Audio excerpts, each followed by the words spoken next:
I think Jair was right. Jair was right. That's all I got, guys. Like, that's really what today was. Man, there were really a lot of bad games. Not really a great schedule. Oh, yeah. Well, Tom's going to be in the freaking playoffs. Of course he is. Whatever, guys. Yup. I guess the Cowboys are still alive for the number 1 seed. It's freaking so ridiculous. Yeah, Jair was right, and the Eagles blew it again. Let's get right to it. Here's the play of the day. Giving up a 100-yard rusher. Pretty incredible. Herbert. High pass. Did Williams make that catch? My goodness. Highlight reel. Come on. It's ridiculous because he's got to drop it over, and then Mike Williams just goes up and snatches that ball one-handed. Oh, and let me get my both feet in bounds. This looked like a playoff environment all day. Slips out of the hand of Geno Smith, and he gets back to it. And that was Alexander who broke it up. Oh, he's got a little gritty right next to Jefferson. Take that, he says. You're not the only one who can do it. And with that, what's going on, guys? Welcome back to NFL. Like and subscribe. Hopefully you guys enjoy. We've got the Week 17 NFL Sunday recap. Of course, as usual, we are starting with injuries. There's really nothing for the Commanders. I mean, yeah, Jonathan Allen is questionable for Week 18. Obviously, we'll talk about the Commanders in a little while, but kind of meaningless for them. Shaq Barrett and Josh Welch for their meaningless Week 18 game are on IR, hoping they can get better for the playoffs. But yeah, Shaq is out. Dre Greenlaw's questionable for Week 18. That's something to keep note of. Nothing much big for the Dwayne Eskridge's hand is expected to return in Week 18 for the Seahawks. Miles Jack's questionable for Week 18, big game for them. William Jackson, Kill Weatherspoon, 2 starting guys in the secondary, both expected to return, big for them. Josh Sweat is questionable for Week 18.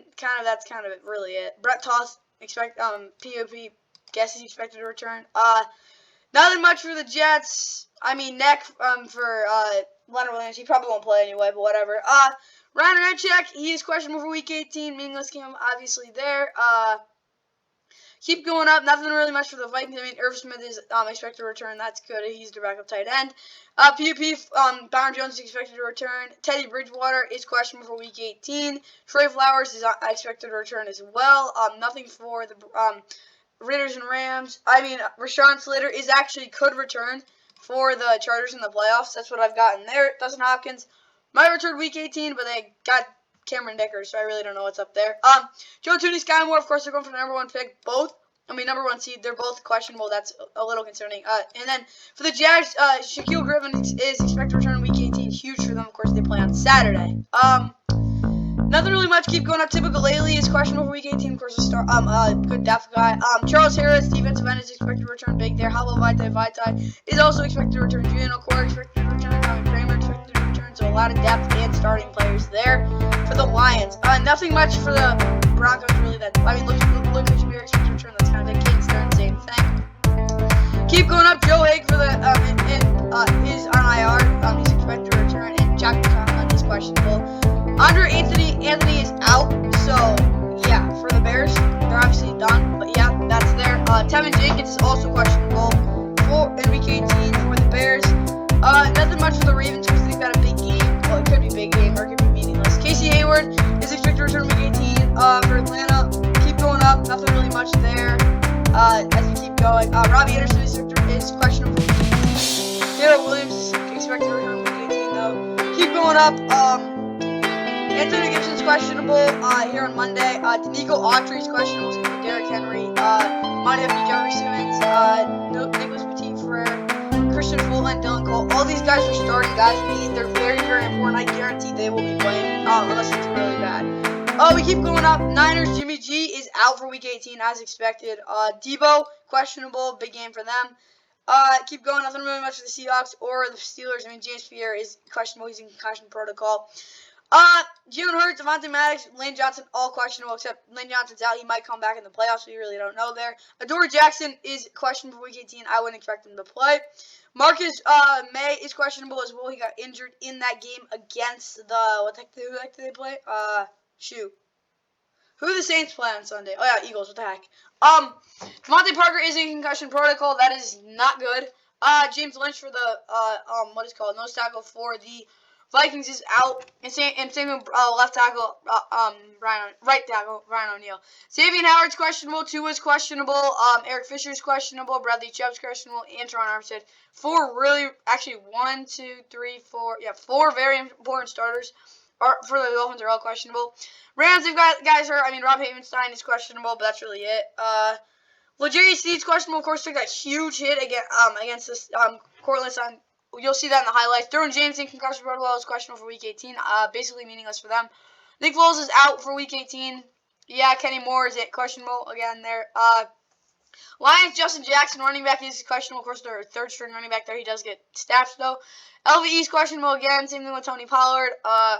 For the Cowboys. Now we talk about Cincinnati. Lamar's questionable. Same thing with Calais Campbell, Marcus Peters, and Nick Boyle. All for different reasons. And then D-Hop is questionable for Week 18 against San Francisco. Cole McCoy, same thing. He's got a concussion, obviously. That's all I got for the injury report here in Week 17, of course, post-Week 17 NFL Sunday. I hope you guys enjoyed that. Let's get right to the first game. Colts and Giants. Here are the highlights from that one.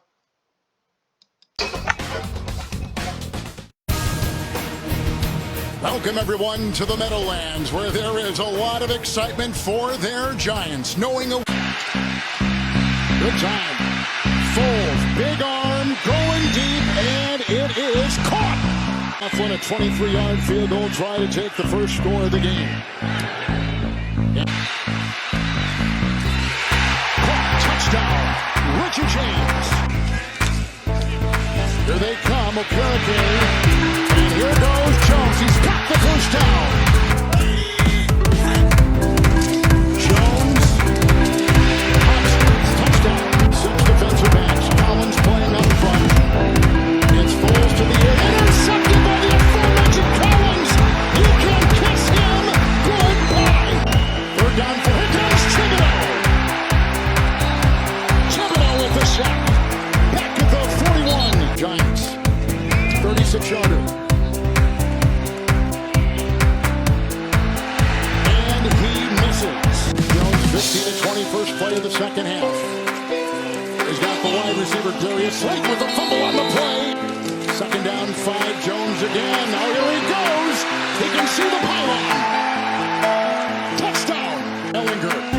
End zone. Touchdown. Pittman. Barkley again. Jones on the move. Jones, he's going to go in again. Touchdown. And yesterday, the Giants blew out the Colts to clinch a playoff spot, 38-10. Let's hope they don't go to Miami like last year. Of course, they go to 9-6-1. They win now. What is it? They went 2 out of their last 3. Very good game for them. Daniel Jones and the rest of the starters can relax. Colts 5-4-11-1. They cannot get the number 1 pick. That kind of sucks for them. But, yeah, they're in a kind of crappy, really bad spot, actually. Now we look at the stats. Sam Ellinger came in for Nick Foles. He wasn't great, wasn't terrible. 9 of 14, 60 yards, touchdown. Got the ball out quick. Nick Foles was not good when he played. That's literally like I hit one really nice pass downfield, though. Zach Moss and Jordan Wilkins did look good in the backfield. The reason I say Jordan Wilkins did it is because it seemed like every single time he got the ball, he broke a tackle. Zach Moss was definitely their best guy, though. They ran the ball really well. Paris Campbell, their leading receiver, really was just one bomb. Michael Pittman, also 6 for 41 on a touchdown. Jelani Woods wasn't super productive. Miles Pierce struggled mightily. And Jordan Wilkins, again, 2 catches for 14 yards. Bobby McGree had 12 tackles, though. He was making a lot of plays. I don't think they were all, like, some of them were because he missed play. Guys in coverage, but overall it's pretty good. Zaire Franklin also had 7 tackles. Overall, they played a pretty decent. They didn't play a good defensive game, but I don't think it was their worst. They did have a force of fumble. Chase McLaughlin also missed a field goal. For the Giants, Daniel Jones, you could argue that's his best game of the season. He went 19 of 24, 177, 2 touchdowns, 4 total touchdowns with 2 on the ground, and he's their leading rusher. Saquon, I mean, he was pretty decent. He has like 1,300 rushing yards, which is crazy. Also, he had 2 catches for -5 yards in the receiving game. Not great there, but Richie James 7 for 76 and a touchdown. Isaiah Hodgson 4 for 42 and a touchdown. Of course, Richie James did fumble. Daniel Jones had a really, really good year. Prove it year. He's proved a lot. So yeah, his interception rate is the lowest in the NFL, which is really crazy. You wouldn't expect that from him. And he's only turned over like 8 times, which is crazy. Now we get over to the defense. Jalen Smith did have 5 tackles. Xavier McKinney also had 4 tackles. But the real star of this game was obviously Landon Collins with that pick 6. As well, I'd like to say Micah McFadden and Kayvon Thibodeau were both beasts. Dexter Lawrence also had a sack. They really didn't get much consistent pressure, but they were good overall, getting those 2 huge sacks. And one of them kind of knocked Nick Foles out. Maybe he'll retire. I really don't know there. But Giants had nearly 400 total yards. They had the ball longer. They were just dominating. 1-to-1 turnover ratio.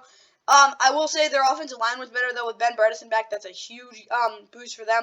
But what I really want to say is, yeah, the Giants dominated this. They clinched a playoff spot. Great for them. Hope they can win a playoff game. You never know. Let's get right to the keys to game grades for both these teams. And for this Colts offense, I said it's got to be consistent first down running game to set up the QB for success. That actually happened. Over the most of the game, they really set their minds to running the ball well on first down. They were able to. But again, that bad sack that Nick Foles took, and again, that pick six really injured them. And as well, they only had one really big play passing downfield. They really didn't have much big plays. They could not get the ball over the middle in any sense for their life. That's one of the reasons they lost. It was just a bad game offensively. I'll give them 3 minuses. It wasn't their worst game, but they were not good. Colts defense continued to fit the run well between the tackles. Nope. But continued to take one on the bounce out the sides. They did that. It was actually just Daniel Jones who kind of torched them. If they were just better in the red zone, I do think they might have had a better shot at winning this game. Again, just bad mistakes and just really miscommunication and bad mistakes. I will give them 3 minuses again. I don't think the Colts actually played that bad of a game. The Giants were clearly a better team. Now let's get right to the Giants. Keys to the game grades. So Saquon didn't have that crazy of a day, but the fact that Daniel Jones ran the ball so decisively and just straight up well without fumbling was great to see. So I will give the Giants 5 pluses. One of their better games of the year. 38 points. 38 points. Don't give up big plays to the QB on the boundary. They may get 1. Make them throw to the second level of the field. Yep. And again, a lot of anticipation, a lot of really, really good aggressive plays. I liked what they were. I liked what I saw. I will give them 3 pluses. Again, they did not fit the run well, but I don't think it mattered in the end. They were up by so much at that point. Yeah, Giants are in the playoffs. Great, great win. Now let's get to the next game. Not the good game, but Jags. There's a good chance you're going to win the AFC South. I'm Andrew Catalan. We'll hear from Aditi Kinkhabwala coming up. Doug Peterson admitted to us this is a very unique situation. Yes, there's a remote possibility. Stop here. Driscoll trying to do it himself. Hit hard by Jenkins. And this is going to be very close. Down back. 3rd and goal. Hasty right up the middle. Stretches out, and it's a touchdown. ETN head of steam. Nice looking run. Slips a tackle. ETN into the open field. And ETN on first down has a crease. There he goes. ETN. See you later. Touchdown. Mills. And that one flutters. It's a loose ball. Still loose. Tyson Campbell. Touchdown. Looking deep, and that one is intercepted. Picked off by Desmond King. Mills lofts one for Rex Burkhead, and out of bounds. Incomplete to Agnew. ETN is wide open. A lot of room to run. ETN. First and goal. Snoop Conner with the touchdown. Barnes' kick is good. Sheriff is the only starting off at 3rd, and the Jaguars over the middle, and it is intercepted. That is Patriots. What a special moment it is as Driscoll is sacked. For Lovey to get to coach. 53-yard attempt for Riley Patterson. Only attempted 2 from 50 yards. And the Jaguars absolutely obliterate the Texans 31-3. Yeah, it was kind of a blowout from the start. Of course, a meaningless game for the Jaguars. Texans, you should get. I think you basically have the number 1 pick clinched. Even then, yeah, you do. Even if the Bears get the number 1 pick, they're going to take Jalen Carter, so you will be able to get Bryce Young. But whatever. Yep, Trevor was not really that great, but he was accurate underneath. 17 of 21 with the 2 interception. As well as he's played, he's still making little mistakes, which might cost them the playoffs if they make it. Again, they can still lose to the Titans. But CJ Beathard's 5'8", 29 yards interception when he came in garbage time. Travis Etienne Jr. Basically a first down and 2 yards per carry is pretty good. Of course, that long touchdown run. JaMychal Hasty also had a touchdown. And Snoop Conner, as I call him, had a touchdown. Marvin Jones was their leading receiver, 6 for 61. Travis Etienne, 3 for 32. Zay Jones quiet day, 3 for 24. Christian Kirk also had 2 catches for 21 yards. Defensively, Gregory Jr., who is this? I have no idea who this is. Literally no idea who this guy is. Was he a UDFA? Because I literally do not know who this guy is. He was the leading tackler, though. Garbage time. Isaiah Luke-Kong had 4 tackles as usual up there.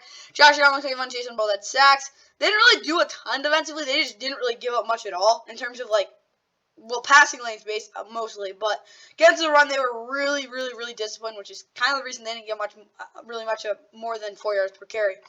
Now talking about the Texans, Davis Mills wasn't great, 22 of 40, 202. Jeff Driscoll was pretty bad. They didn't run the ball well. Yeah, they might not have, but they definitely had holes, but they just didn't run it well. Because the running backs can't break tackles for crap. That's number 1, and number 2, they just didn't really hit all of them. Brandon Cooks, Jordan Akins were the 2 leading receivers. Both had basically the same amount of yardage. Again, they didn't do crap. They did get the ball to 1, 2, 3, 4, 5, 6, 7, 8, 9, 10, 11 different players, which is a lot of guys. Defensively now, Jalen Petrie, 11 tackles and interception. Good for him. Desmond King also had 6 tackles and an interception. Of course, a really nice one in the slot. He's probably their best player under the defense at this point, other than maybe Derek Stingley. In the future, Obadiah Okaranko also had a sack, and same thing with Jerry Hughes. They actually got a little pressure, I'll be honest there, but wasn't a good game. Statistically, the 169 rushing yards and like 168 passing yards kind of tells you what it was. The Texans did get dominated. They didn't have the ball longer though because it was garbage time. 2-to-1 turnover ratio in favor of the Texans. Sacks were the same, punts basically the same. It was basically an even game in garbage time. But the Jags got up to a 21-0 lead, and the game really didn't get any different from that. It was an absolute freaking blowout. Let's get right to the keys game grades for both these teams. This Jags offense, I want them to run the ball to make Trevor didn't get touched. He did actually get sacked twice, which was a little scary. But they didn't run the ball well, so that's good. They did what they were supposed to, 3 pluses. I guess that's what I'll give them. Jags defense blew up the run. They did do that. Make Davis Mills throw downfield. He did have to throw downfield. But overall, defensively, I mean, the fact that they only gave up 3 points is really good. I'll give them 5 pluses. The Jags took care of business. And for the Texans, run the ball like last week. They did not run the ball even close to the purpose, really, that they did last week. So, if I'm going to give the Texans a grade, I'll give them 5 minuses. 3 points, that was just not good at all. They didn't build off anything. They took a big step back, actually. Texans defense present good matchup to manipulate the pocket so Trevor throws before the play even develops. They actually did that on one of the interceptions, but that was kind of it. It was really just that one flash play that they had.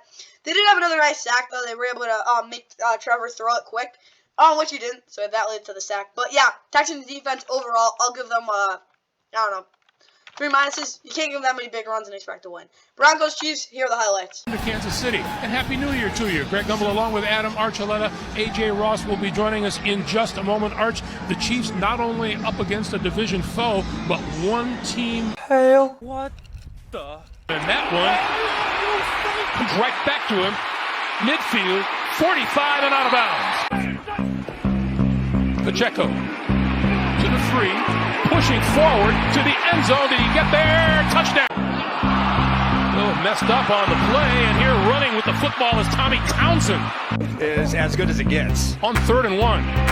Mahomes dancing, throws, and the catch is made by Kelsey. Google attempt. Brandon McManus from 49 yards. On its way.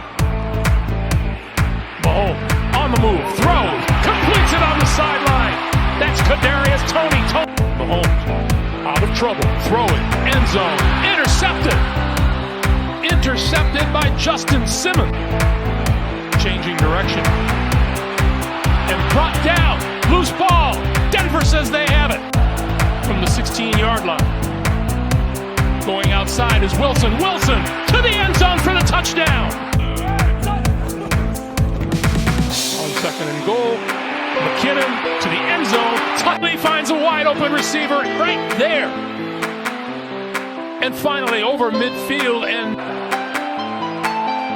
Wilson under pressure. He got hit from behind. The ball is loose. Takeaways, something they were exceptional at last season. Mahomes with 11 seconds to work with, far side of the field, and the diving attempt is made. And they say he caught it. Kick on its way, and he pulled it. Play fake to Edmonds. Wilson with time. Throwing down the middle of the field. Touchdown. Over the middle. Got his man. To the end zone. Did he get there? Able to rebound here. Wilson. Wilson throwing it. It's intercepted. Off around the 42-yard line by Jarius Sneed. And he's still on his feet. Getting up blockers to the 15 and down at about the... The touchdown.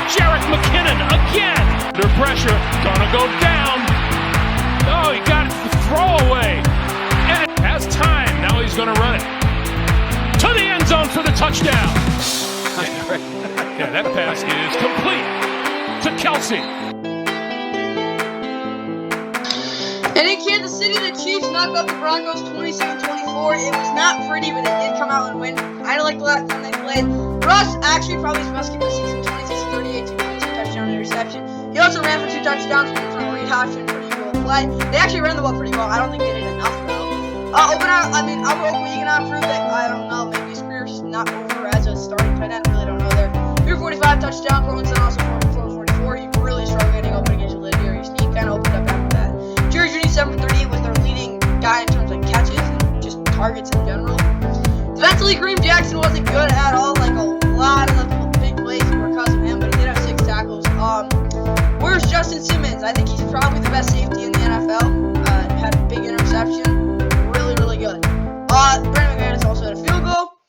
They didn't have a sack though. That's a little concerning, but again, they did get a lot of pressure in their own defense. Chiefs, Mahomes, other than that interception, he was really good. 29-42, 328, 3 touchdowns, first the red zone interception.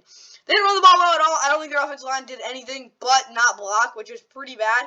Kind of concerning. But Kadarius Toney was the leading receiver, of course, with a big 38-yard catch. As well, Jerry Payne, 552, 2 touchdowns, was really productive there. And of course, Justin Watson had that crazy catch. That was really cool to see. And Travis Kelce, 7 for 43. Sky Moore had 3 catches as well. Jalen Watson had 6 tackles defensively. He was definitely probably their best guy in terms of consistency. Willie Gay had a couple tackles. The reason I'll say a couple is because some of them he probably could have a lot more than he did. Trey McDuffie did have a sack. Same thing with Chris Jones and Kalen Saunders. And George Kalafis against a bad offensive line. They did take advantage. Legarius Sneed, of course, with the interception. Then got popped. Harrison Butker did miss a field goal. Part of the reason this game was closer than it could have been. The Chiefs had a lot more yardage, but it really wasn't that much of a difference. Both teams were sloppy. 2 total turnovers for both. The Broncos had the ball longer. They did give up 4 sacks, so it kind of tells you what the game was like. Both teams were pretty bad on third down. I really don't think either team deserved to win this, but you know what? The Broncos actually probably deserved to win it. Chiefs, I guess you won. You should beat the Raiders next week. You better hope the Bills lose, though. In this Broncos offense, I just asked if they didn't suck. They didn't suck. I'll give them 4 pluses. They were actually decent. Broncos defense stopped the BS soft run fits and crush Isaac Pacheco on the backfield. They didn't do that. They just stepped up and they literally told Patrick Mahomes beat us with your arm. They did give him a lot of big plays, but I think in the end it actually kind of paid off in a little bit of a way. I'll give them an underscore. It wasn't a bad game. It wasn't great, but it wasn't terrible. Time for the Chiefs. Okay, for the Chiefs offense, run the table. They did run it. They did take care of business, I guess. It wasn't a good game at all. I'll still give them a plus because 27 points. It's a pretty productive day at the office, but they were not great. Chiefs defense, keep Russ in the pocket and beg him to run. They did beg him to run. What he did, he ran it. But overall, it wasn't a great game. I'll give them 3 minuses. I don't think it was their worst game, though. That could have been worse. They did bail out the offense a little bit in the end, but the defense definitely stepped up. So, yeah, I will give them 3 minuses. It wasn't a good game at all.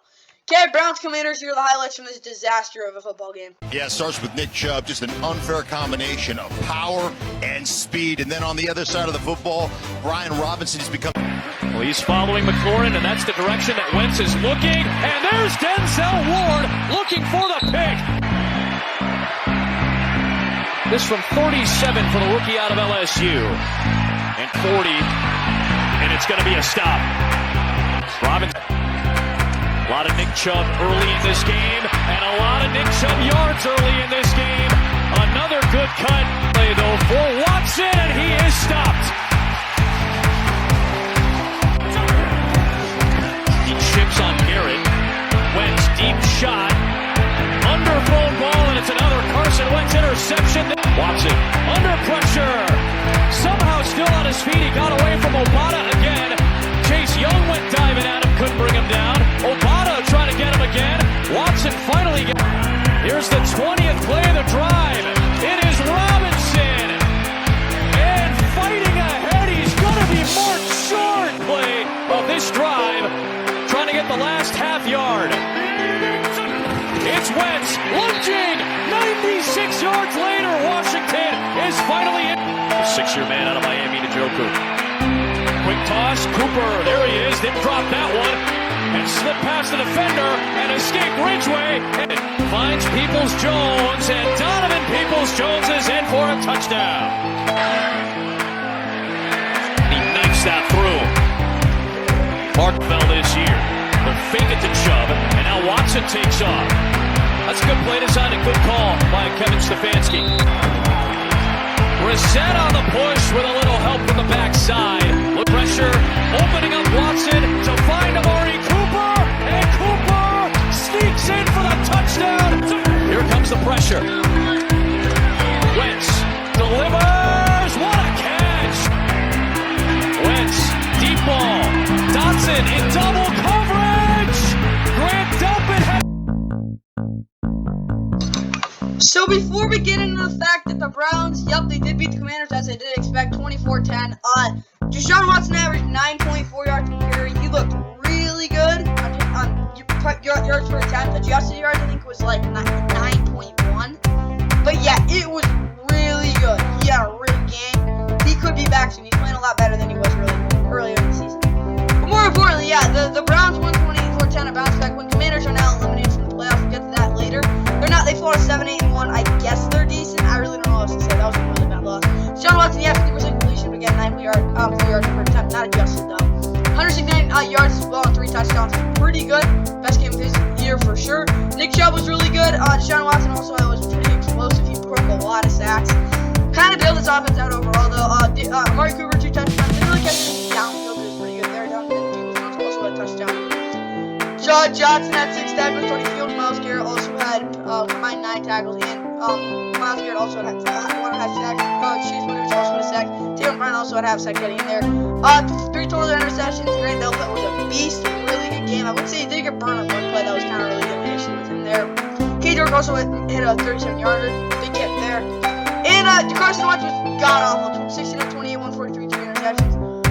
He was just really, really bad. He wasn't taking anything underneath. He was trying to push everything downfield. Like, he made a lot of good throws, though. I won't say that, though. He wasn't making good throws. But he pushed a lot of balls into bad spots. His vision's always been an issue, and it really showed this game. But Carson Wentz also had a rushing touchdown, so maybe getting up for it? Absolutely not, though.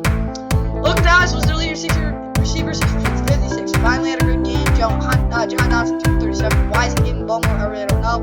Terry McLaurin, he's their best player, at least offensively, so he getting 2 catches is inexcusable. Cam Sims also caught a nice pass. Jamin Davis did not play particularly well, but I don't think it was a bad game either. Like, he made some decent plays. David Mayo, Deron Payne were definitely the best players in this defense, so had 3 total sacks. Montez Sweat, Casey Tua also combined for 2 sacks. Joey Slye hit a field goal. Wait, it was a long one, right? No, it was 43 yards. I thought he hit a long one. My bad. Stats, both offenses really actually struggled with the football at different points in this game. But the Browns were definitely better. They were better on 4th down. No, they weren't better on 3rd down. My bad. I was thinking of 4th down. They were better on 4th down. 5 to 3 sacks. I mean, both offensive lines were pretty awful in this game, but the 0-3 turnover ratio is really just the difference in this one. And what I wanted to see from this Browns offense was seeing Deshaun Watson throw for over 200 yards. He had 9.4 yards per attempt. 18 attempts is probably not going to get you 200 passing yards. So in his defense, I will give him basically that. So offensively, that was a good game. 4 pluses. The offensive line really sucked. I think it's more the fact the Commanders' defense is really good. And they were just super aggressive. But I will say one thing: Deshaun Watson bailed out that offense this week. Browns defense made Carson throw the ball under pressure. 5 plus turnovers and laughable memes. He did throw the ball under pressure. What happened? He kind of did beat them, and he kind of didn't beat them either. For this Browns defense, I will give them 4 pluses as well. Browns, really solid game plan. And after the Commanders, no turnovers. They did turn over the football 3 times. Really the killer there. They didn't run the ball well either. 4 minuses. The reason I'm not giving them more, though, is because they actually were able to move the football pretty well. This defense, night and day. Jonathan Allen did not force a fumble, but they were actually pretty good. Again, ton of pass rush. But the fact that the Browns could get downhill on them really killed them there. Defensively, I think it's a little bit of a letdown. I'll just give them a minus. Wasn't bad at all, but I have to give them a minus. Okay, Saints and Eagles. This game, it was a good one. Eagles fans, you might want to start worrying a little bit. It is gorgeous today. High 50s. What a way to start 2023. The New Orleans Saints, the Philadelphia Eagles opening kickoff coming up on Fox. Hill will look to run for it. Taysom Hill has a first down. Stays on his feet. First and Prentice back there with him. Hill straight ahead one more time, and he's in for the Saints touchdown. It is good with plenty to do well so far today. Perfect 10 for 10. Retreating and going downfield for the first time. He's got some. Shaheed, first and goal. And fourth and goal from the 2, Lutz will put 3 more on the board. And Minshew wants it all. Heaves one upfield. Incomplete. Devontae Smith couldn't come back to get it. Under a minute to play in this half. Dalton throws. It's in his first start. Back-to-back run plays to begin this half. Sanders hits it hard and got tripped up, which would be a new season high. And Elliott has the Eagles on the board. Minshew has one-on-one for A.J. Brown. He's got A.J. Brown into the open field. Foot on the gas to the end zone. Touchdown Eagles. The best quarterback sneaking team in NFL history. Minshew tries it, and it's going to be second down and 8. Quick throw is picked off. Marshawn Lattimore read it, and a pick 6 in his first game back. Prayer coming from Minshew. Instead, underneath, and Devontae Smith on 4th and 22. It's about 8. And in Philly yesterday, the Saints shocked the Eagles with a 20-10 defensive beatdown. Yeah, the Saints are now 7-9. They've won 3 in a row. They really proved me wrong. I'll just say that. 7-9 now. Eagles 13-2. They've lost back-to-back games. They're in jeopardy of losing that number 1 seed. They better win next week against the Giants backups. I'll just say that. 18 of 22, 204 interception. I mean, the interception was not a good throw, but that was really the only thing you could say about the game. Like, he was really, really on. Alvin Kamara, though, 16 for 74. He was really efficient. They ran the ball really well. Yeah, Taysom Hill only had 3.3 yards per carry, but it really just put a burden, I mean a big burden on that defense. Of course, he had that 1-yard touchdown on the ground as well. Rashid Shaheed, 6 for 79, caught that bomb earlier in the game. Really set the tone for what they wanted to do, and they didn't really do it after that, but kind of did. Juwan Johnson, yeah, he had that one bad drop. Really, I was going to complain, though. He blocked well as well. He's a good tight end, 5 for 62. Chris Olave didn't really get much, but he had 4 for 42. Definitely, Marshawn Lattimore, Dawson and Dable were beasts. Of course, Marshawn Lattimore, other than the fact that he gave up a 78-yard touchdown, it wasn't all his fault, but partly was not good. Paulson and Dable also was not perfect, but again, they made a lot of tackles. Of course, Marshawn Lattimore pick 6, made a couple big plays. Cam Jordan, 3 sacks, most he's had in a long time. It looked really good. They had 6 total sacks. They were getting after Minshew. And, yeah, that's kind of all I got to say. Will Lutz did it was really good as well. Eagles, Gardner Minshew, not great. 18 of 32, 274, touchdown interception. Held on the ball longer than you want, but again, the offensive line was pretty putrid. They didn't run the ball enough, and they didn't really want to run it well either. Devontae Smith, yeah, he was their leading receiver. I think he had a couple too many targets, but he had a good game, 9 for 115. A.J. Brown for 97 touchdown. He was really on and off the whole game, but yeah, that's what you get. They should have had a touchdown. Probably should have won this game, but whatever. T.J. Edwards had 9 tackles. Marcus Epps had 7 tackles. Darius Slay had 5 tackles. Don't really know what to say. This defense had 1, 3, 4, 6, 7 sacks and an interception. They were good. They were a really good defensive game, other than the fact that they came up a lot of big plays in the first half. Stats-wise, both teams didn't have a ton of yards. It's really just straight up even. The fact that they did it in different ways, specifically the Saints run the ball for over 130, running for 130, and the Eagles only running it for 67, and they had the ball for almost 20 minutes longer. It tells you what the game was like. Yeah, both the offensive lines were putrid in terms of run not run blocking. Well, the Eagles' offensive line sucked, but the Saints' pass blocking was pretty putrid, as expected against a really just brutal pass rush. 7 third down conversion for the Saints kind of really extended a lot of the drives for them. Kind of the difference. That's all I got there, guys. Time's the keys game grades for both these teams. Okay, for the Saints offense, run the ball efficiently early. They did control the line of scrimmage, and on third down they did. Offensively, it wasn't a good game at all. I will give them 3 pluses though, because again they played really, and I mean really, really solid old-fashioned football. Saints even sacked Gardner. They did exactly that. 6 sacks tells you that. 6 pluses. Time for the Eagles. And look at this Eagles offense. You got to run the ball outside the tackles in the red zone. They actually did that. I liked what I saw there, but the problem was when they got to the red zone, their offensive line just straight up imploded. Overall, it was just a bad game. Gardner Minshew did not play the game I expected him to. I thought he was going to get the ball out quick. He didn't. Want to know what happened? They really stunk it up. 5 minuses. Worst game of the year. For this defense, sack Andy early to create bad positions on later downs. They actually did do that. They did exactly what they were supposed to, but it was more on later downs that they sacked Andy. But honestly, this defense played decent. I don't think it was I'll give them an underscore. They did not stop the run the way I thought they would. They did not, They were not good on third down, but I will still give them an underscore because it was a pretty decent game. Okay, now see the next game. This game kind of self-explanatory what happened, but let's get right to it. Oh yeah, the Lions know what is on the line today, and the energy inside the dome is absolutely electric. And if these scores hold up, they'll go. Jamal Williams, cross midfield, still going. Adding to the huge numbers for the Lions.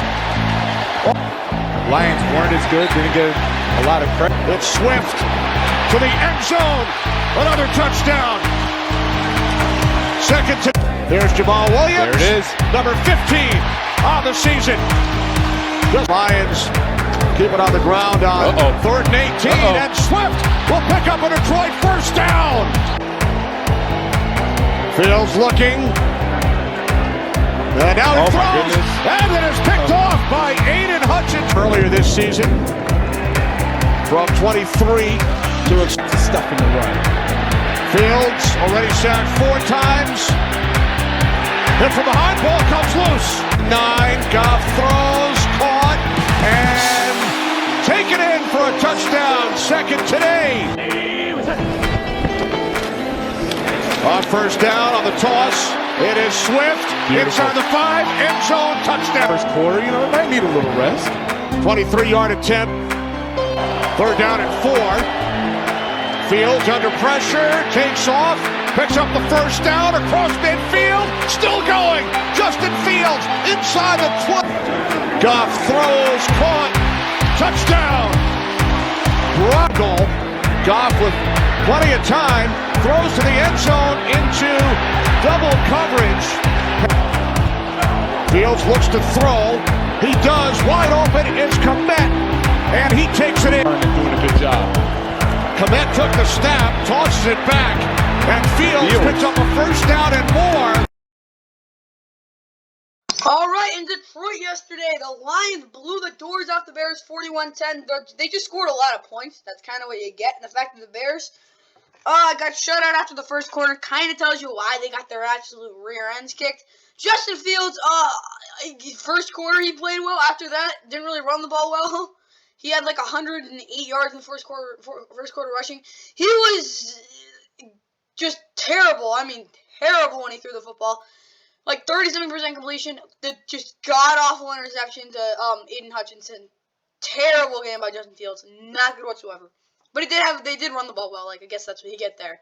The receiving game was absolutely non-existent. Cole Kmet did have a touchdown, though. Good for him. Of course, he threw a snap to Justin Fields. Big run. He had another also big run. But eventually, Joe Thomas was abysmal in pass coverage. He's actually pretty good, decent. Not in the red zone run defense, but in that, he was pretty good.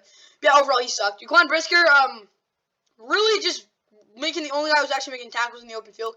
Kyler Gordon got way too many passes thrown to him. I don't know why. He made a lot of good plays on him. Yeah. A couple more receptions, but he made good plays. Justin Jones had a sack. Travis Gibson had a sack. It's too many blitzes. And Velus Jones Jr. also had a really nice return on a kick. And wait, didn't he make a 50-something yarder? Yeah, he had number 23 yarder. Jared Goff 21-29, 55, 3 touchdowns. Really, really good game. They ran the ball really, really well. Like, they just dominated this game. There's really nothing else to say. James Williams, of course, had a 40-yard run. Amon-Ra St. Brown, 4 for 62. DJ Chark's 2 for 56. A lot of big plays. Brock Red had 2 touchdowns, and so did DeAndre Swift in the receiving game. No, he had 1 touchdown, my bad. Alex Anzalone had 4 tackles. Josh Pascal had 2 sacks and 4 tackles. They had 5, 6. Yeah, they had a lot of sacks. Aiden Hutchinson forced the interception and the half a sack. Michael Baxter had 2 field goals as well. They dominated this game. That's really nothing else to say there. Stats-wise, they had 500 total yards, which is absolutely freaking ridiculous. 30 passing yards. So bad. 7 sacks thrown by the Bears. The Bears just absolutely suck. 2-0 turnover ratio. 7-2 sack ratio. It's just, this game was really bad. I mean, the only thing even comparable was the third down. Even that wasn't even that good. And this Bears offense did not put up 45 points. They were just, I guess the first quarter was inspiring. That was literally it, though. Defensively, they just, Jesus, they're so bad. 9 minuses. Oh, God. You know, I'll give them 8. They're really, really, really bad. Time for the Lions. Okay, for Detroit, yeah, they got a shot next week. We'll get to that in a second. Jared has to make more throws. Make throws to the middle of the field in the first half. He did. Yup, and offensively, they played It's unfathomable how well they played. Defensively, 5 contains on Justin Fields after the first quarter. They did that, so 5 pluses because they were not good against the run. But they were really good. Lions took care of business. Time for this game. Meaningless, but it was really good to watch. To watch, brought to you by Little Caesars. James Conner in hopes for his 7th straight game with a touchdown. And it is good. There's a first down run and score. Tyler Algier, touchdown Atlanta. And Ritter tries to fall on top of it. There's a fight for it. The Cardinals say they have it. Play action for Blau. He flips it away, and off the dive, it's McBride into the end zone. Goes that way, throws that way, and it's incomplete. Pieces to back him up. It's blocked away. Falcons chasing after it, and it's going to end up on the side. It's a run, it's Patterson, and it's a one-play drive into the end zone. Right on through. Once again. It's Clement on the run. He gets stacked up. Second effort, no doubt. Entering today. Algier absolutely blasted one man. If this holds. Coup. Driver in NFL history, 50-plus. It is on the way for Prater, and it is good. Against Cordero Patterson into Cardinal real estate. It is good. Atlanta wins.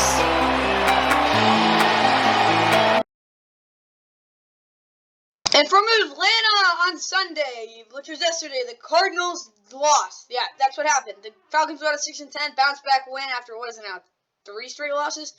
Yeah, they got a good win there. Falcons, go ahead in the draft order, kind of screwed them there. But Cardinals now 4-12. They've lost 6 in a row. Tough year for them. David Blau, that was actually, overall, was pretty, did what he was supposed to. He was 24, 42, 22 touchdown. He did miss every single throw when it comes to downfield passing. But they ran the ball well, which is good to see. Their offensive line was pretty good. Yeah, Trey McBride was their leading receiver, which isn't great, but 7 for 78 and a touchdown is their leading. Is probably their future at tight end. Marquise Brown, 6 for 61, was also productive. James Conner, what was it, 130 or 40 total yards from scrimmage, pretty good there. No, I think 110. Yeah, he had a pretty good game there. Defensively, though, Jalen Thompson, I don't think he played great. He did have 8 tackles, though. I mean, he missed a lot of plays where he could have stepped up and picked off Desmond Ritter, but didn't really matter in the end. J.J. Watt, thank God he had a sack, good for him. Maybe he can have one next week. Matt Prater missed 1 field goal. He had a 57-yarder, though. Big kick there. For the Falcons, Desmond Ritter, 19-26, 169. Wasn't really actually that great. I wouldn't say this. He kind of tipped a lot of his throws. I'll just say that, but, he did definitely take care of the football better than I expected him to. They ran the ball well, as they had basically the whole season. Michael Pruitt was pretty decent at 4 for 49. Drake London, 5 receptions, 47 yards. And Cordero Patterson, 6 for 42. Finally getting involved there. Defensively, Isaiah Oliver had a sack. That's kind of all you can say about him. Hunbo Ogundenji also had a sack. They actually got some pretty decent pressure on David Blau. That's really all you can really say for this defense. They weren't bad at all, though. Yanko, of course, the game-winning field goal. Stats-wise, both teams are pretty even. The Cardinals did have more yards though. Both rushing games were pretty good. 0-to-1 turnover ratio. The Falcons had the ball longer, but again, that third down efficiency, I really do think that one extra third down was pretty important. And he also converted a 4th down there. It was a really even game, though. I'll just say that. That's all I got there, guys. The keys game grades for both these teams. And what I wanted to see from this Cardinals offense was committing to the RPO scheme to make it simple for David Blau. They actually did do that. I liked what I saw from this offense. Again, 4 field goals is not what you want, which is the reason I won't give them a plus. But I will give them an underscore because I do think they played pretty well. Cardinals defense don't blow in the 4th. They did blow in the 4th. Defensively, they did contain the big play well, but I don't think that's really the only thing you can really say about them. I'll give them 2 minuses. This wasn't one of their better games. Okay, Falcons offense. Build off the solid game with Desmond by having boot a play action or take a shot or 2. They really just kept him in the pocket. They really didn't take the leash off him, which I guess is good and I guess it isn't good at the same time. He didn't really make many mistakes. He got that game-winning drive, which is good to see. First of his career, so this Falcons offense, I will give them a plus. Defensively, 120 points / 2 rushing yards allowed. They did really what they were supposed to. The Falcons didn't play a great game overall, but again, they kind of got it done, so I will give them 2 pluses. Good game by the Falcons. Let's get to the NFL on Fox. Here are the highlights from this wild game.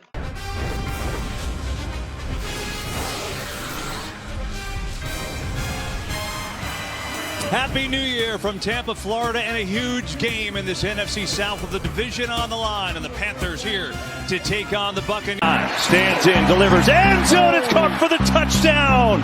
Tommy Tremble and the Panthers, just like that. It's all reliable Chris Godwin who loses the ball, and it's recovered by Carolina. Xavier Woods falls on it. And Brady does sneak it. Oh!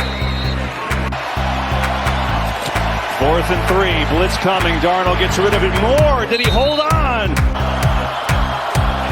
3rd and 5, Darnold floating one more. He's got it, and he's in for the touchdown. See him there again. Brady loading up, going deep. Evans is open. He's got it, in for the touchdown. And Darnold's in trouble, sitting on the ground. The Buccaneers have it. White's got it. Kick is up and good. It's almost disappointing. Deep, going end zone. It is intercepted. The easy throws if you're Carolina. It's blocked. Brady near side. Caught Gage. To force them to a field goal is a win. Yeah, 26-yarder. It is blocked. Darnold going deep. DJ Moore. It's underthrown. Moore comes back to get it. What a grab. And Darnold fires one. Caught for the touchdown. A rocket from Darnold. 3rd down here. All day. Brady letting it fly. Evans is open again. He's got it. Evans inside the 10 and he scores. Brady going deep. Evans again. He's got it. Number 3. Trying to make it a 3-point game. Brady slings it in there. They got the 2-pointer to Godwin. Blitz coming. Picked up. And Darnold hit. Ball is loose. Who's going to get it? Sneak. Brady. Is he in? Waiting for the extra point is missed. First, you got to hit the field goal. 49-yarder. Eddie Pinheiro. Kick is up, and it is through. Pinheiro. Little trickery coming near side, and it's recovered by Otten. The Bucs clinched the NFC South with that 30-24 win over the Panthers. Panthers so close. Sam Darnold just couldn't really get it done in the end. He wasn't bad though. 23 of 37, 341, 3 touchdowns, interception. Also lost a fumble. The really problem with me, they couldn't get anything big when it came to the running game. Dante Foreman was not explosive. It just comes to the fact they needed to start running the ball up the gut. I think that's one of the reasons I thought the Bucs had a good shot at winning this game, at least defensively. But DJ Moore was really good, 6 for 117, of course, with that touchdown. Shai Smith also had a touchdown on 4 catches for 70 yards. Chuba Hubbard, Tom Tremble, both had 3 catches, and Tom Tremble, of course, with the 17-yard touchdown. Giovanni Ricci had a big catch and run. It was cool to see that. And defensively, Frankie Louvu was good, 10 tackles and a sack. Marquise Haynes had a sack. Yoshiro Montes had a sack. This secondary was really, really bad. C.J. Henderson, kind of a bust at this point. And I don't think Jeremy Chin's a strong, like, why was he playing one high? Xavier Woods isn't very good either, but you kind of expect that. We knew he was average. Eddie Peter also made a 49-yarder, almost missed it. For the Bucs, Tom was awesome, 34, 45, 432, 3 touchdowns. They finally threw the ball. They still can't freaking run the ball for their life. 4 total touchdowns for Tom. Finally had a good game. Mike Evans, again, if they can have this in the playoffs, they have a shot at beating the Cowboys. Most likely that's who they're going to play. You never know, though. Yeah, 10 catches, 207, 3 touchdowns, arguably a career game. Put him over 1,000 yards in the season, and obviously they can rest their starters next week. Chris Godwin, 9 for 120, was also really good. He did fumble, though, I will say that. Joe Tryon, 7 tackles. Levante David both had 6 tackles. They contain the edge just so well. That's where that C and B gap, those are the things. 2 lanes that the Panthers love to attack. The A gap was just non-existent. William Golston, and where the heck is he? Logan Ryan were really good covering that. The reason I say Logan Ryan is he was anticipating basically every single play. Sean Murphy-Bunting did have an interception as well. Anthony Nelson had a sack. And same thing with Antoine Winfield Jr. Ryan Secco did miss 2 field goals. Probably the reason this game was closer than it was, but it was an offensive game. It was an ugly game. 3-1 turnover ratio. Again, those 2 really bad fumbles by the Panthers was a big difference in this one. Both teams were pretty awful on 3rd down. Both offensive lines weren't good. Again, it was just a bad game, and Bucs came out on top in terms of performance-wise. For this Panthers offense, they did not run the ball even close to 200 yards. Really the reason they lost, in my opinion. So for that reason, I do think their offense didn't manage, though. I have to give them a minus, though, because those 3 turnovers were killer. Defensively, sack time. They did create space for the linebackers to make open field tackles with 4 to 5 men fronts on 80% of the snaps. They got torched, and that's really the reason they lost. I'll be completely honest with you. They don't get torched. This game's a lot closer. I mean, they probably won this game. 5 minuses. You can't get torched in this type of magnitude of a game. Now looking at the Bucs, they did not run the ball well again, but the fact that Tom stepped up and they got the win really got it done. I'll give them 3 pluses. If they didn't fumble and they didn't make bad mistakes, this game would not be that close. Bucs defense under 20 points allowed in time possession. I don't know if they got time possession. They definitely didn't get 20 points, though. Defensively, they were pretty putrid at limiting big plays, but that was really the only complaint you can have for them. Kind of the reason the Panthers got 24 points anyway. They had a really good run defense. That's what the Panthers want to do. They shut it down. I will give them a plus, even though they did not play one of their best games. Let's go to a really tight ball game. Dolphins and Patriots. Here are the highlights from that one. Bringing the positive vibes, taking on the New England Patriots. We'll come back and kick it off from Gillette right after this. Is Thornton over shotgun Jones swing pass caught touchdown. Fake the pitch, lean in Jeff Wilson. It is enough. Water toss it. Tyreek Hill works it along the sideline. He tried to stick the 3rd and 6, puts it up and it gets there to Henry. It took a while.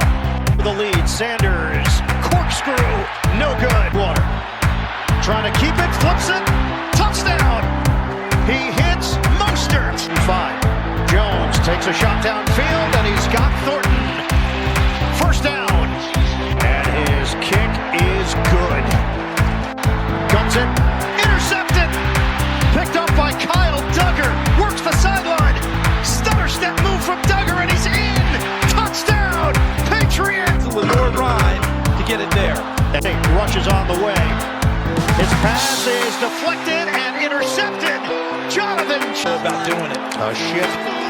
Jones swings it up high and handled for the touchdown. Buys time. Fires. Touchdown. And in New England yesterday, the Patriots escaped the Dolphins 23-21. We'll talk about both these teams' playoff scenarios later. Let's just get cut to the chase. Skylar Thompson came in after Teddy Bridgewater. He got hurt, I'll just say that. Both quarterbacks overall, though, they pushed the ball downfield for sure. Both bad. One was a bad interception by Skylar Thompson. The other one by Teddy Bridgewater. I don't really know what else to say. It was a pick 6, so that just tells you kind of what it was.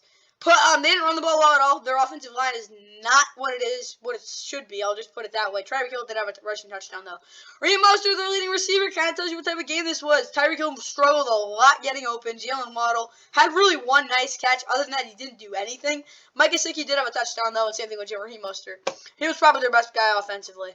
Defensively now, Javon Holland, 7 tackles. Landon Roberts had 6 tackles and a sack. Christian Wilkins and Dax Taylor both had a sack as well. They actually limited a lot of the big plays. The real problem I had with them is they just, like, some of the plays, missed opportunities. Like, some of those balls Mac Jones threw up, I'm like, those should have been interceptions with ease, but they weren't because, again, the defense just didn't step up. Jason Sanders did miss field goal as well. For the Patriots, Mac Jones, I mean, he threw a lot of ducks, but I guess 2 touchdowns and a lucky couple of those plays. You get a decent game out of him. Damian Harris wasn't very efficient, did have a couple good runs, though. Ramondre Stevenson is their number 1 guy. Tyquan Thornton, 3 for 60 touchdown, leading receiver. I would definitely say Jacoby Myers is their most valuable player in this one, 6 for 48 and a touchdown. Hunter Henry also 5 for 52. Defensively, Juwan Bentley, Jabril Peppers, Miles Bryant combined for the same number of tackles. Kyle Duggar forced the pick 6. Maybe it was Jonathan Jones. I really don't know. But both of those guys had really, really good games. Carlos Davis, he had a sack. That's really the only thing I could say about him because I didn't watch much of him. Dietrich Weiss Jr. watched a lot of disappointing games, to say the least. Nick Foles also made a field goal. Neither team really had a ton of total yardage, but I would say the Patriots were worse offensively. They couldn't really move the ball at a consistent rate. The Dolphins definitely could have. 2-0 turnover ratio was a big difference, and again, that 3rd down efficiency by 1 really didn't make a difference like I expected, and yeah. Neither offensive line was that bad. It was a really tight ball game. Patriots came out. They were, of course, when they got that 9-point lead, kind of expected them to win. You can't really blow a lead like that with that much time left, unless you're the Colts, at least. In this Dolphins offense, Teddy needs to be able to hit the crossers and stride off play action. He actually was able to. Less dropbacks with the non-existing shotgun run game. They didn't do that. I don't even know what the heck to say. They can't run the ball, which is a big problem with their offense. For that reason, though, I don't think the Dolphins' offense was that bad overall. I don't think it was great, though. I will give them an underscore. I guess they moved the football. Defensively, they didn't give any big plays again. It's just the missed opportunities. I got to give them 2 minuses. I actually don't think the Dolphins played that bad of a game. They just missed the opportunities they got. Patriots offense, they didn't really look that impressive at all. They didn't run the ball decent, but they did push it if the plays were pre-snapped, and they definitely did. Mac Jones got hit a lot, though. That's a little concerning, but I'll definitely say this offense kind of got it done. I'll give them a plus.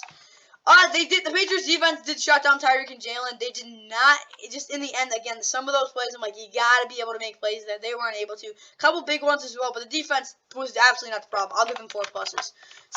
Jets and Seahawks, let's go. This game was kind of weird. I don't know what else to say there. The NFL's longest current playoff drought. The host quarterback, ex-Jet Geno Smith, in a career year, hopes to keep Seahawks playoff hopes alive. Walker, the rookie, who's loose.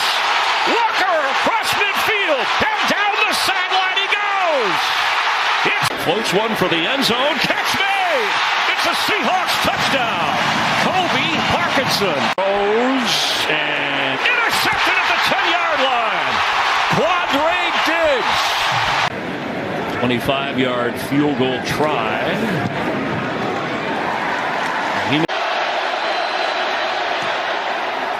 The kick is just through. Jay Dallas down the middle of the field to the right side and inside the 10.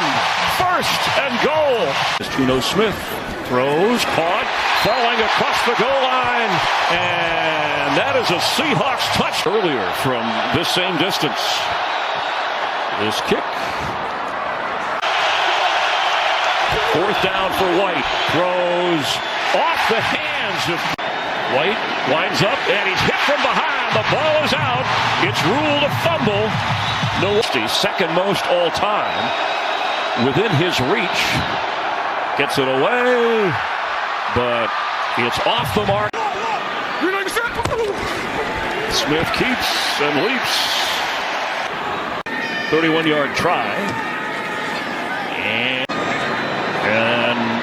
wow, sailed on him. That throw is intercepted. It's the second pick of the game, and Michael Jackson has this one. Slips out of the hand of Geno Smith, and he has that. Smith throwing, completing. Quarterback White on the run. Ooh! Darrell Taylor brought him down, and he's still laid out at the 40. And the Seahawks defense shows up in a 23-6 win. The Jets are now eliminated. They fall 7-9, but their season is not over just yet. You'll see why once we get to the scenarios at the end of this video. But Mike White, 23 of 46, 240, 2 interceptions. He will not be the starter next year. I can just tell you that. That's really the story there. Inconsistent quarterback play. Ty Johnson was their leading rusher. He was pretty good. Donovan Knight. The fact that James Robinson isn't getting a carry just proves that this offense is a complete mess. Tyler Conklin, really the only guy getting open. Not saying anything against Garrett Wilson, but he sucked. He was bad. He did not play well. We ran a lot of just crappy routes. Both interceptions were on his routes. Just not good routes. I wouldn't say Mike White's throws were good either, though. Corey Davis had 3 for 45. Not good, not bad. I don't know what to say. He made some big plays. Braxton Berrios scores a 24-yard catch. Big play for them on a conversion. C.J. Mosley had 8 tackles. He's a machine. Carl Lawson also had a sack. Quentin Williams was really good. John Frankenmeyers also had a sack as well. They played well. I don't think their defense was terrible. Greg Jalen, of course, missed a field goal. I would say they did give a couple too many big runs, but whatever. Kenneth Walker finally had a really good game. It's been a while. Geno Smith was really efficient. That's really all you can say there. DJ Dallas, leading receiver. DK Metcalf, not his best game. Tyler Mabry and Kobe Parkinson were their leading receivers. Noah Fant also 2 for 40. Defensively, Tariq Woolen keeps playing his really good football. Quentin Jefferson also 1.5 sacks. Michael Jackson had an interception. Darrell Taylor 2.5 sacks. The defense was really, really good. And again, with Quandre Diggs having that big game-clinching interception was good as well. Jason Myers just shanked a field goal. That's what you can say there. Yardage pretty even. I mean, the Seahawks had like over 50 more, but whatever. 3-0 turnover ratio, huge difference in this game. I definitely would say the Jets' offensive line was actually better in terms of like the overall just overall presence of what I saw from them. And as well, the third down efficiency was a difference in this one. That's all I got there, guys. Jets keys to the game grades. This Jets offense, Dominic has to have a big game. He did not. No turnovers early in the game. They did have that on the first drive. Offensively, just a complete mess. 5 minuses. Defensively, make Geno throw to the intermediate. As intermediate penetration was coming, they actually couldn't get that going because again, their run defense was pretty putrid, and it was really just the big runs that killed them. They got gashed on some bad runs. Defensively, I don't think it was a terrible game. They limited big plays in terms of the passer game, but I gotta give them 2 minuses. I like what they saw from Sauce. That was really it, though. Okay, the Seahawks offense, Geno is gonna have to get the ball out to the backs of the open up A and B gaps. Absolutely, their offense did exactly what I wanted them to. I'll give them 4 pluses. Really, overall, a great game. Again, their offensive line was not good, but I don't think that matters in the end because they got the win. Seahawks defense, no big runs. They didn't give any big runs. So, I mean, they did their job. They played a very good game. Solid win for the Seahawks. Emotional win. We'll talk about them once we get to the playoff scenarios. Now we gotta get to probably the best game of the week, unless we get the game tonight. But whatever. 49ers Raiders. Here are the highlights. Now it's a duel in the desert as the San Francisco 49ers are in town to take on the Las Vegas Raiders. Roll floating in for the end zone. Touchdown! Darren Waller gets the 3. It's McCaffrey. Oh, what a hole! A gaping hole! McCaffrey, 1 man to get around, and he's tripped up. Play action for the end zone. It's caught. Ayuk, touchdown! But on a play like that, I don't know. The run game's working so well. Maybe just slam it up in there. Either way, you're up 10-7. Throwing back of the end zone. It's caught. And the toe tap by George Kittle. Gives the pressure coming. He's going to run. Stidham with the pump. Stidham to the goal line, and he's down at the 1. Jacobs, the carry. Jacobs doesn't get there. Puts it. Back corner for Adams. He pulls it in and gets his feet in. Touchdown, Las Vegas. Looking, buying time, throws it late. He's got Adams open. Devontae Adams chugging into the end zone for the touchdown. Juszczyk blocking in front. McCaffrey in for the touchdown. Back across. He's got Kittle. He underthrew it, and it's intercepted. Amik Robertson. On top, it's Waller open, and Waller out of bounds. 4-man pressure back at the line, and it's intercepted. But Robbie Gould tied up. From 43, the hold down from Wisnowski. The kick, McLeod with speed, trying to turn on the Jets, and Ray McLeod. You can't give it away with your eyes. The kick from Daniel Carlson. It is good. Dangerous. McCaffrey barreling through tacklers. Oh, McCaffrey all the way down. Picks his way upfield. Mason dragging down to the goal line. Touchdown, San Francisco. For Devontae Adams, who makes a diving catch. Get out. Inside the 20. From Moreau. Jacobs the carry. Jacobs walks in for the touchdown. The holder, Robbie Gould, the kicker. Good snap, good hold, no good on the kick. Wow. Stidham, wobbler for Adams, and it's intercepted. Picked off by Tashawn Gibson. Oh, he's gone. Gibson down the sidelines. Gibson inside the 5th redemption for Robbie. And the San Francisco 49ers win their 9th in a row. And in Las Vegas, the Raiders are now eliminated. The 49ers get a crazy win, 37-34. Their defense really stunk. They were not good, but they did come up in the end. Their 9th straight win. The 49ers are having a great year. Yeah, the Raiders 6-10. They're kind of a mess. Brad Purdy, I mean, the interception was just a god-awful throw, but other than that, I don't think it was the worst. He played pretty well, 22-35, 24 touchdowns, interception again. Christian McCaffrey, he's really good. He had 72 receiving yards as well, almost 200 total yards, and of course, had only 1 touchdown, but very solid game from him. Jordan Mason, of course, had the touchdown. Brandon Ayuk, 9 for 101, and a touchdown. Very solid game by him. Jerry McLeod, of course, had that big catch when he ran downfield. George Kittle also had a touchdown. Jimmy Ward had 6 tackles, but he actually didn't even play that well. I'd say Taluna Fungo was a big difference maker in this one. Tashawn Gibson also had an interception thing with Drake Jackson. If you didn't know, I do think Taluna Fungo is an all-pro.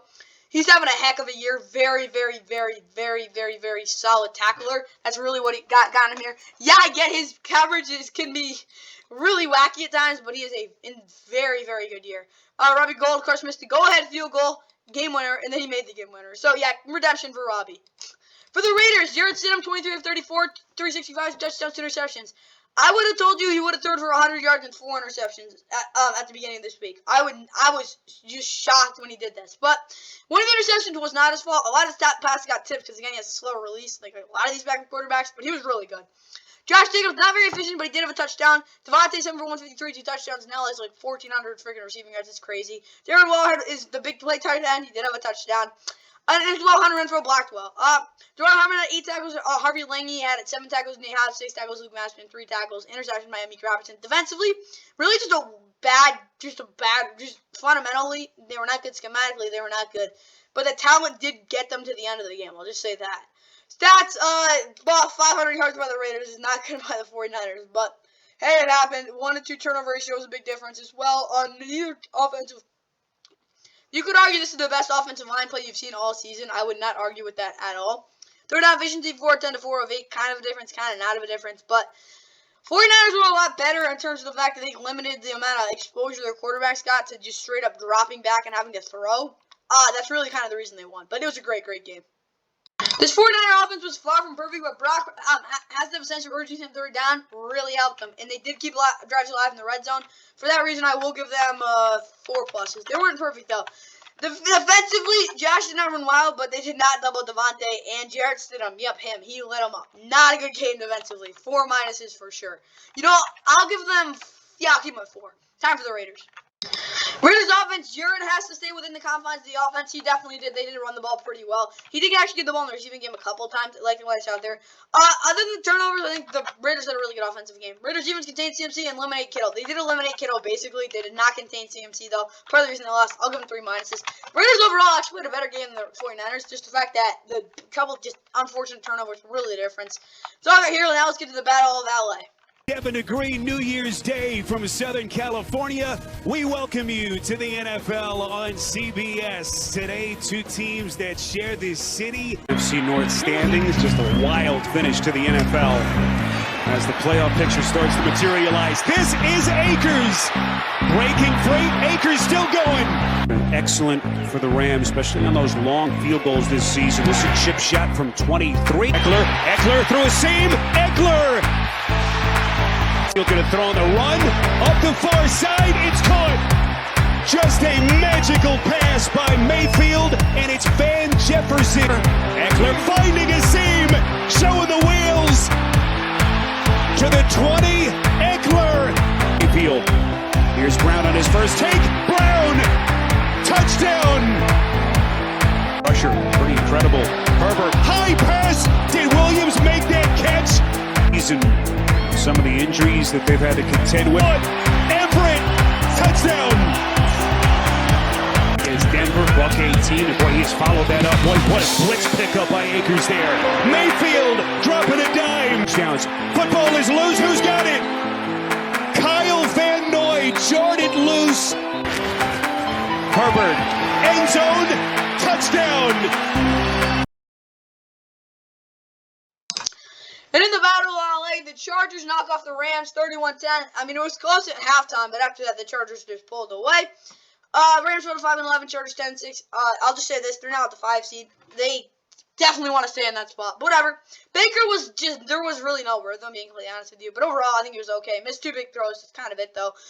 Cam Akers probably locked down the starting role for next year. 19 for 123. He was really good. Had the longest run of the year, 42 yards. Malcolm Brown also won for... had a 23-yard touchdown right up the gut. Ben Jefferson, lead receiver, 3 for 77. This offense, a lot of just really no rhythm in terms of the pass game. But again, Tre'Davious Atwell could have had a touchdown if the ball was thrown to him right, but whatever. Taylor Rapp had 8 tackles. Kobe Durant had 6 tackles. It was not as good as he's not even close to as good as he was last week. Michael Hoyt had 5 tackles. They didn't get a sack because really the Chargers just threw the ball really quick, and their run defense was putrid. Their defense sucked. I'll just say that.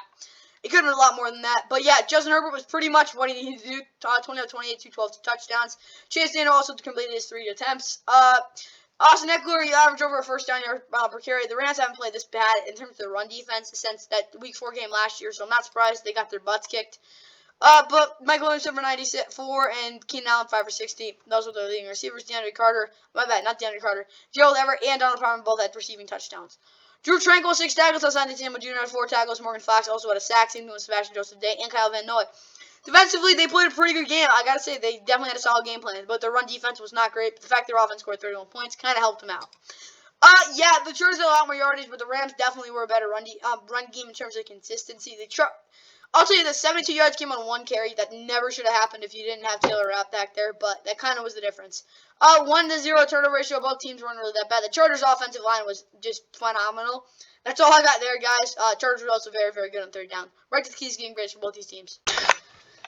And this Rams offense run the ball with Cam Akers last week. Yup, and play action off of it. Yeah, they actually both did that. The only problem was no rhythm whatsoever. Offensively, I have to give them 2 minuses. It was encouraging what I saw, though.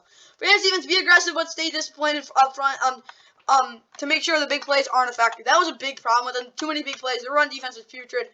They just didn't show up defensively. 6 minuses. This Chargers offense pushed the ball downfield. They definitely did that, and they actually probably did run the ball between the tackles. Absolutely did that. Really the reason they won. Offensively, their offensive line was phenomenal. Like you can't really say anything they did bad. Chargers defense used soft runs against shotgun formations and 2 players per gap against run pre-snap looks. They did it actually like twice. Other than that, though, their defense didn't really have to do a lot. This overall, they did give a lot of bad chances. They were fortunate they only gave up 10 points, but again, it's still 10 points, so I will give them 2 pluses. All of a sudden, the game at Lambeau Field, Week 17, so much is hinging on it with the results in the 1 o'clock window. They got it. They got it. It's blocked. It's picked up. Donald says we're going field goal. We've already had 3 tries. 21 yards delivered. This is Nixon, who's dangerous. Oh, here he goes. My goodness. He's taking it the distance. Rodgers in trouble. And sack. Ball comes out at the end. Scooped up by Minnesota. Pass down the middle, and it's broken up and intercepted. Off the deflection, it's picked off. Savage got blockers in front.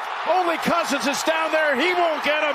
And the Packers have a second return in the opening quarter for a touchdown. What a kickoff. What a pick. For the rest of the game, here's Joseph, 46 yards. Wide of the mark. Pass. Incomplete. Looking for Lazard.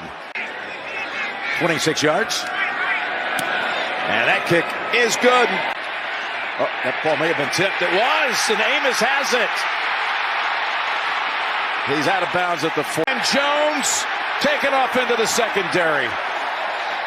Backs up to buy time to the end zone. Touchdown, Robert Tonyan. Oh, he missed it again. Gives it his best. Is it enough? Hits the crossbar and goes through. Right out of the Justin Tucker playbook. Ball's knocked out of his hands and recovered by Green Bay. Kenny Clark did it all. Here we go, 1st and goal. Dillon got the shove, got the 6. Cousins launching a long one, and he's intercepted. On the run, pump fake, frees him to the end zone for another Packer touchdown. With his 7th catch, and look at this, all the way to the end zone. Jalen Naylor, quarterback to beat. Touchdown, it is Osborne. Cousins was trying to be the only quarterback to beat Aaron Rodgers 4 times in a row. Okay, the Packers absolutely obliterate the Vikings 41-17. They're now 8-8. They got a winner go home game against the Lions next week. Yeah. I just got to put it this way. This game was just not good. The Packers honestly did not play that perfect of a game. The Vikings, though, Jesus, so many missed opportunities, so much just dog crap. Kirk, a ton of garbage time yardage, but he did throw 3 interceptions. Worst by far game of the year. They didn't run the ball enough, and they just didn't run it well either. JJ, I don't know what else to say, but when they play big games, like huge games, like 3 of their losses, but, wait, oh yeah, 3 of their losses against really good defenses, really good teams, he's just not shown up. The gritty with Jair Alexander just touched the whole thing. Jalen Naylor, it's good to see the Michigan State man at 3 for 89, a touchdown in garbage time. KJ Osborne, 759 touchdown. TJ Hawkinson also at 7 for 59. They did just so sloppy. It was awful. Defensively, they literally did not show up. Calvin Tomlinson had a sack. Yeah, they just did not show up. Gary Joseph, again, did not show up. For the Packers, Aaron Rodgers wasn't perfect. Really didn't do a lot. 15 of 24, 159 touchdown. Also ran for one. But the fact that they had a really, really explosive game with Aaron Jones and A.J. Dillon, ran the ball with Howard was huge for them. Allen Lazard, leading receiver, again, they didn't really do much there. Robert Tonyan was absolutely their best player, though, in this one. He had, other than defensively, obviously, but Jesus, he had so many good blocks. It was awesome. Adrian Amos had 7 tackles and an interception. Of course, Jonathan Warren had an interception.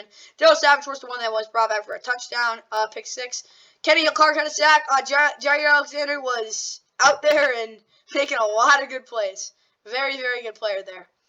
Isaiah McDuffie, maybe he can be good cover. I really don't know there. Keyshawn Nixon, of course, the 105-yard kick return touchdown. Mason Crosby hit out of the Justin Tucker playbook as Jim Nantz announced 56-yarder. Stats, both teams, honestly, I'm not surprised the Vikings had more yardage. It was the fact they were just 4-0 turnover rate. Big difference there. And 5 of 12 to 7 of 12 on third down, another big difference there as well. And the Packers had the ball a lot longer. They really did. They just played a cleaner football game, and they didn't really make many mistakes. It's the reason really the Packers won. Vikings offense, again, John McCook did not have a huge game. They couldn't really get him involved. They made so many just terrible mistakes, 6 minuses. Kirk was getting, I'll give him 7. Kirk was getting passes bad and left and right, just not good. Vikings defense forced Aaron to throw outside the pocket. They did. He made plays. Had Patrick Peterson on Christian Watson. That's really the only good thing you can say from them. Defensively, it actually wasn't even the worst game I've seen from them this year. I still got to give them 4 minuses, though, because they didn't do anything to help their offense out. And for the Packers offense, they really didn't do a great game offensively, but they definitely got it done. I'll give them 3 pluses. Defensively, they made, they had, Jesus. Pick 6, getting after Kirk every single snap. I'll give them 6 pluses. Really good game by the Packers. That's all I got there, guys. Time for Sunday Night Football. Here were the highlights from this.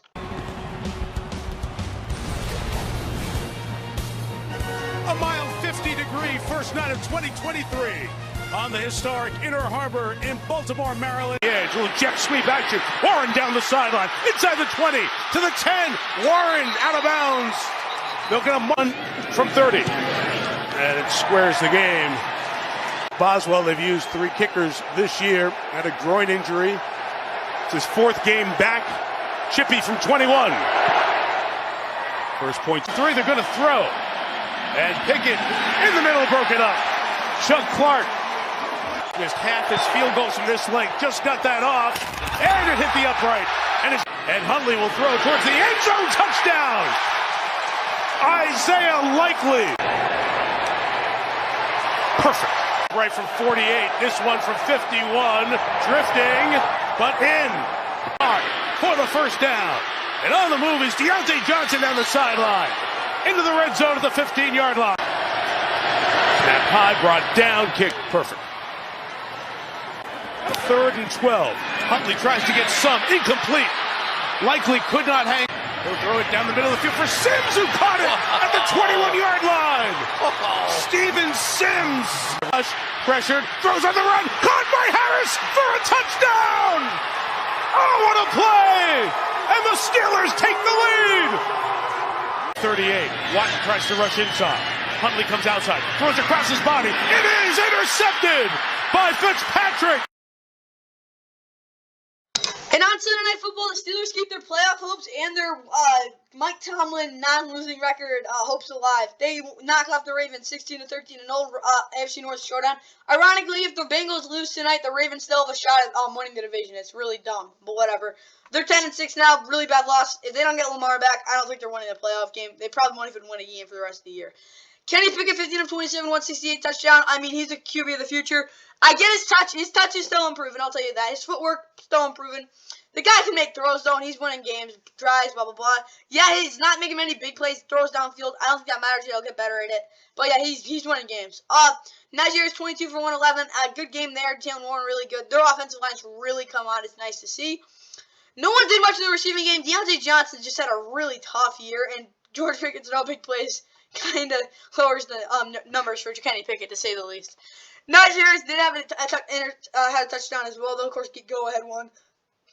Roberts playing 8 tackles, Minka Fitzpatrick 4 tackles, interception. His pick actually wasn't even that bad of a play, but I definitely think if Tyler Huntley did not throw that and he threw it to another guy where Minka should have been, I think that could have been a touchdown. But whatever. TJ Watt did have a huge sack. They actually didn't even play that great of a game defensively. They just literally just stopped the run. But look at the Ravens. Jacob Dobbins, 5 yards per carry. He had a couple big runs, though. Like, I'm saying 25 yards. He had, 3 of those. Helped him out a lot. Tyler Huntley, 14 of 21. 130 touchdown interception. Like, he's not the quarterback. Jesus. Like, he literally is not. His passing is pretty bad. He doesn't run the ball well either. Like, I like Tyler Huntley. He knows the offense, but that's kind of all you can say about him. And he got the ball to Mark Andrews as well. 9 for 100 for him. And Isaiah Likely also a touchdown. Brandon Stevens, 7 tackles. Chuck Clark, 6 tackles. Marcus Williams, 5 tackles. They just made the plays they were supposed to. I will say this, though. They did not contain Kenny Pickett whatsoever. 2 sacks by JPP and Justin Matabuke. 2 field goals as well for Justin Tucker. Stats-wise, both teams were pretty bad. I mean, the Steelers had 350 yards to 240 for the Ravens. They had pretty even in terms of rushing yards, about 100, almost 200 for the Steelers. Tells you Ravens' rush defense was not good. 0-to-1 turnover ratio as well, 2-to-1 sack ratio, not great there. The 10 conversions by the Steelers on 3rd down was a big reason they won this game. They played an overall really good game. I'll just tell you this, throw the Ravens, they're going to have to really get Lamar back if they want to have a shot at winning a playoff game, even just winning the game for the rest of the year. And for the Steelers offense, Kenny needs to be more consistently show poise and not drop his eyes when 2+ men come after him. He sat back there and made his throws. Offensively, I will give him a plus. Again, he just scored 13 points and scored a touchdown to the last minute. It's not great there, but I will give them a plus because, the red zone offense was pretty bad, but again, they came through when they need to. Defensively, contain the quarterback. Yep, double Mark Andrews with the safety or Devin Bush Jr. He actually had to go on a 1-on-1. Did not work out well. The fact that they couldn't really stop Mark Andrews was a problem. But again, they were pretty decent against the run. Defensively, I will give them 3 pluses. Better game than last time. This Ravens offense run the ball for at least 2 touchdowns, not even close. Push the ball downfield to the down to the sideline. Or in post play action. They were 13-3 in the 3rd quarter. Their offense just was god awful in the 4th, and towards the end of the 3rd as well. Non-existent would be the right word to use there. But offensively, just terrible. 5 minuses. I'll give them 4 because they're actually moving the football pretty well. Ravens teams fit the run. Yep, and not really. And be decisive in the coverage. Jump routes that are low risk. They actually jumped the high risk ones. Didn't jump the other ones. Defensively, though, I don't think it was a good game, but again, it wasn't awful. The fact they gave up that last drive wasn't good. I'll actually give them a plus, though, because they did keep their team in the game. That's all I got for the Ravens, guys. Let's get right to the playoff scenarios, because, Jesus, I'm going right to it. All right, guys, now we're going to go in the pre-Monday Night Football. Let's go. Let's just say the playoff scenarios. For the Chiefs, they need the Bills to lose tonight to make the playoffs. So just say that, because, of course, the Bills at the Patriots at 1 o'clock on Sunday. The Eagles, they win, they're in. They play the Giants at 4:25 on CBS. Chiefs, they play, I think they play on Saturday at 4:30, so they could clinch the conference, so that's cool. Niners, they need the Eagles to lose, and if they win, they get the conference. Vikings, there's really nothing else to say. They can't get the conference. They can get the 2 seed, though, if the 49ers lose and they win. Jags with a win will get the division. Of course, the Titans are playing with that, too. Bucs, they're in. They're going to sit their starters. Bengals, again, they can't get the number 1 seed. They need to win out. They need the Chiefs to lose. That's what they got there. Chargers, 10-6, obviously. I do think if they have to win. If they lose and the Ravens win, Okay, let's talk about the Chargers. Chargers, I think if they win, they get the, if they win, if they win, they're probably going to get the 5 seed. Let's just say that. If they lose, they could get the 6 seed, though. 5 or 6 seed, blah, blah, blah. Cowboys, they can actually get the number 1 seed. They need the Niners and the Eagles to lose, and they need to win. They not only get the division, but also they need to get the number 1 seed. They can get the 2 seed if the 49ers win and the Eagles lose and they win. Blah, blah, blah. Ravens, they can actually still win the division. They need the Bengals to lose, and then they need to beat the Bengals in Week 18, then they can get the 3 seed. Giants, they're sitting their starters. They won their game. Yeah, they're in the playoffs. Locked in there. Okay, Patriots, they win. They're in. Seahawks, they need to win, and they also need the Lions to win to make the playoffs. Dolphins, they need to win. They need the Patriots to lose. Steelers, they need to win, and they need the Patriots and the Dolphins to lose. Of course, they're both playing different teams. Packers, of course, a Sunday night game against the Lions to win and in. Lions now, they need the Seahawks to lose, and they need to win. And then, of course, Titans are really the only team left. Commanders are also eliminated. And we talk about the games. Well, here are your games. Bengals and Ravens. This game will be going on at if the Bengals win this game again on Monday night tonight, then the Bengals and Ravens will go on at 1 o'clock. So it'll be in the 1 o'clock window. It'll be basically meaningless. No, that actually might be the doubleheader game. It's gonna be Patriots, Bills, and Ravens, Bengals. That's what I got there.